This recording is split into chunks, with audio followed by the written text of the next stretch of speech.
This morning, the FAA is investigating a close call.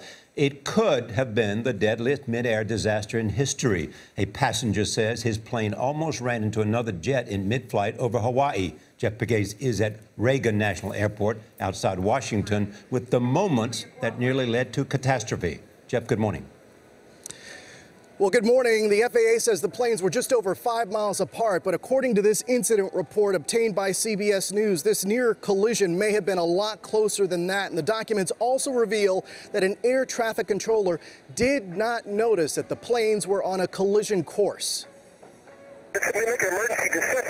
At 11:16 in the evening, the United Airlines Flight 1205 pilot can be heard initiating an abrupt emergency dive. The flight was cruising at more than 30,000 feet. It made the 600-foot drop in 60 seconds to avoid a head-on collision with U.S. Airways Flight 432 traveling at the same altitude. According to a preliminary report, the planes came within 2.2 miles of each other.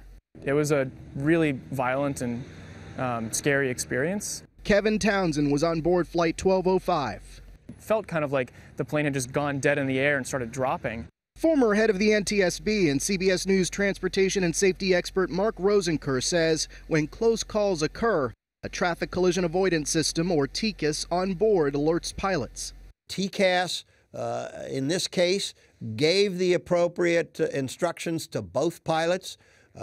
One would descend his aircraft, the other would climb, and that got away from a situation where potentially you could create a mid-air collision.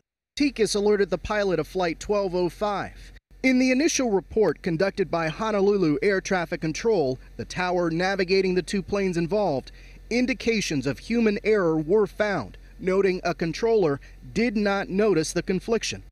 In August of 2012, an error made by air traffic control put 3 planes at risk of colliding at Reagan National Airport. We were cleared the river back there. What happened?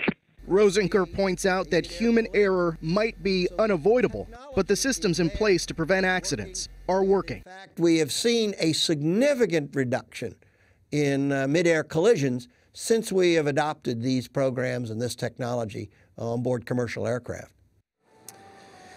The FAA and the NTSB have a team on the ground investigating. Both United Airlines and U.S. Airways say that they are working with authorities trying to figure out what happened. Nora? All right, Jeff, thank you.